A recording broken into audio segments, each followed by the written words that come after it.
Hola, mi nombre es Ana Paula, soy de Guatemala, tengo 27 años y en el 2019 experimenté la sensación más terrorífica de mi vida. Hasta la fecha, sigo teniendo mucho temor de contar la historia. En época de Semana Santa me involucré en un voluntariado católico para ir a las casas de personas con estado de pobreza. El voluntariado consistió en llegar a hablarles de Dios a las familias y así lograran acercarse un poco a Él. En ese tiempo yo tenía 24 años y siendo joven me entusiasmó mucho la idea de viajar a otro departamento del país para convivir con las personas y estar lejos de casa una semana entera. Me lo había tomado muy en serio, me preparé y me pidieron que llevara una Biblia, un rosario y poca ropa de cambio. Estaba muy emocionada, pero la idea que tenía del voluntariado pronto iba a cambiar.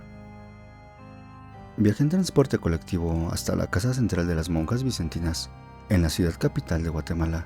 Eran las 4 de la tarde cuando llegué y me recibieron con mucho ánimo. Ese lugar era muy bello, tenía muchos árboles y flores, aunque mucho frío. Los pasillos eran enormes y conducían a distintos sectores de la casa central. Los caminé todos y al final del día me ofrecieron un poco de comida y conviví con las monjas un rato. Pasaron unos minutos y se presentó la monja Mandita, así era su nombre. Se sentó un rato en la mesa y comenzó a observarme. Al cabo de unas horas reunieron a todos los voluntariados, hombres y mujeres, monjas, estudiantes de teología y un sacerdote. Empezó el viaje a las 7 de la noche. Tomamos la carretera que nos dirigía al departamento donde será el voluntariado. En toda la carretera no tuve ningún problema, pero ya estaba sintiendo mucha energía negativa dentro del autobús. No sabía si porque había mucha gente o porque había una monja, la monja Mandita, que se me quedaba viendo cada vez que tenía oportunidad. Ella clavaba su mirada en mí, vigilante, viendo qué es lo que hacía, lo que hablaba. Hace unos años tuve una serie de parálisis del sueño. La primera vez fue entre las 3 y 4 de la mañana, donde mi cuerpo se paralizó por completo y no podía hablar. La segunda fue mientras dormía y yo podía verme ahí, en mi cama, mientras mi tórax estaba un tanto levantado. La tercera vi a 3 entes parados sobre mí y me observaban. El trauma me llevó a visitar a un médico y un par de curanderos que me dijeron que eso era un don, que yo podía ver las energías y entenderlas. Es así como me pude dar cuenta que la energía de la monja Mandita no estaba bien. Había algo en ella, pero no sabía qué. Durante el viaje me olvidé de la situación hasta que llegamos al pueblo donde haríamos la labor del voluntariado. Nos dividimos por grupos y a mí me tocó estar en el grupo con un estudiante de teología, la monja y yo.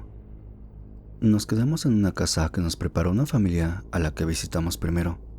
Ellos nos estuvieron dando apoyo mientras estábamos ahí.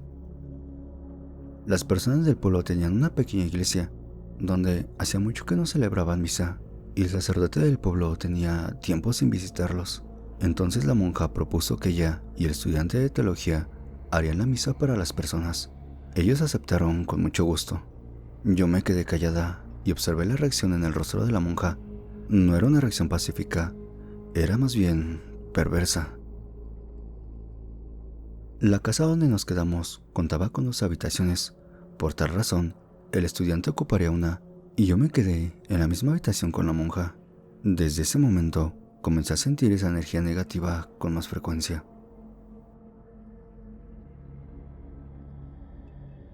La monja preparó su cama de cabeza.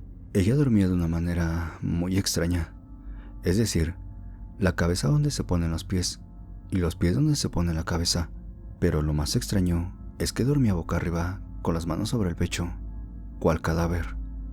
Ella dormida me transmitía mucho miedo, tanto que no podía dormir sin tener que cubrirme el cuerpo y la cara con todas las cobijas. Cuando dormía yo escuchaba cosas moverse, aplausos, gemidos, y todo estaba tan oscuro que me daba miedo asomar un tanto la cara por fuera de las sábanas. Así pasaron 2 noches, con mucho miedo. La tercera noche hacía mucho calor, quería destaparme un poco. No sé de dónde reuní un poco de valor y logré sacar la cabeza de las cobijas y vi que había algo de color negro sobre la monja en el techo. Era una especie de manta o hábito. No logré distinguir bien. Sentí tanto miedo que volví a cubrirme la cara con las cobijas y comencé a sudar frío. El calor, el sudor frío y el miedo era tanto que no dormí en toda la noche. Todo esto pasaba a horas muy específicas de la madrugada. Al día siguiente, ellos celebraron misa y dentro de la pequeña iglesia se sentían cosas. Se movían, se escuchaban sonidos extraños. Era algo muy oscuro. La monja se reía, parecía que lo disfrutaba mucho, y mi miedo le causaba una sensación de satisfacción, como si estuviera aprovechando esa energía mía para fortalecer la suya. Y entonces lo comprendí. Ella estaba siendo manipulada por algo muy malvado. Cuando ella se dio cuenta de que yo lo podía sentir, se molestó mucho y me dirigió una mirada llena de odio y enojo. No me sentía a gusto tanto, así que todo a mi alrededor comenzó a molestarme. Me tuve que salir un rato del lugar, quedarme afuera y hacer como si nada. Si decía algo, nadie me iba a creer. Incluso el teólogo estaba como ciego, hipnotizado. No se daba cuenta y estaba todo el tiempo detrás de la monja, como siguiendo y haciendo lo que ella le ordenaba. Ese día en la noche cenamos como de costumbre. Nos preparamos para dormir, pero yo tenía mucho miedo. Sabía que algo malo iba a pasar esa noche. Nos acostamos y ella siguió durmiendo en la misma posición. Esta vez, ella estaba de negro, durmiendo de cabeza, boca arriba, y con las manos en el pecho. Eran las 10:26 y sentí, lo juro por Dios, que sentí unas alas que estaban volando sobre mí. Claramente podía escuchar el aleteo, queriendo levantar la cobija. Sentí tanto terror que comencé a sudar frío de nuevo. Saqué la cara y en la ventana estaba la silueta de la monja. Era su sombra y algo la tenía atrapada. Decidí voltear y ella estaba durmiendo sobre su cama. Es decir, no tenía sentido. Su cuerpo dormido en su cama y la silueta en la ventana. Tenía tanto miedo que me salí de la habitación y decidí dormir afuera. Salí con un reloj en la muñeca con el que podía ver la hora y mi teléfono. Afuera en el jardín habían muchos árboles de frutas. Todo se sentía como si la temperatura comenzara a disminuir. La luz del pasillo estaba encendida.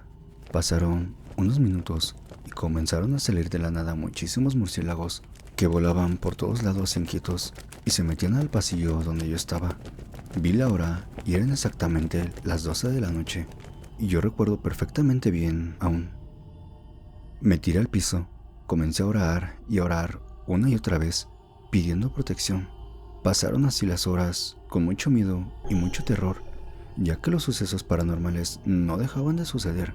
Tenía miedo de qué pasaría después, y sin darme cuenta, me quedé dormida. Hasta que un ruido me despertó de golpe. Fue la puerta de la habitación abriéndose.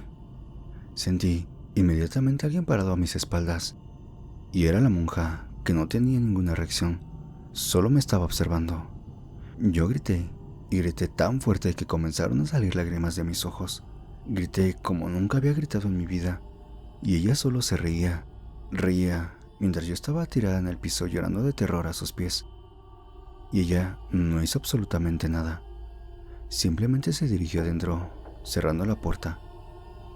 Me levanté del piso sentándome y sosteniendo en las manos una medalla de la Virgen, de la Medalla Milagrosa y un crucifijo. Vi la hora y eran las 3:15 de la madrugada. Quedé espantada. Esa mañana teníamos que ir a visitar una familia. Yo comencé a fingir que no me sentía bien y me quedé en la casa. Agarré la mochila, armé la maleta y me largué de ahí sin decir adiós.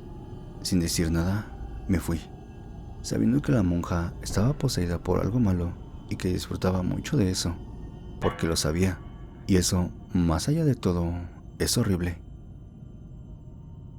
Esta es mi historia.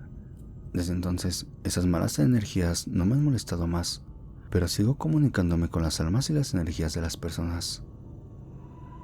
Muchas gracias por escuchar.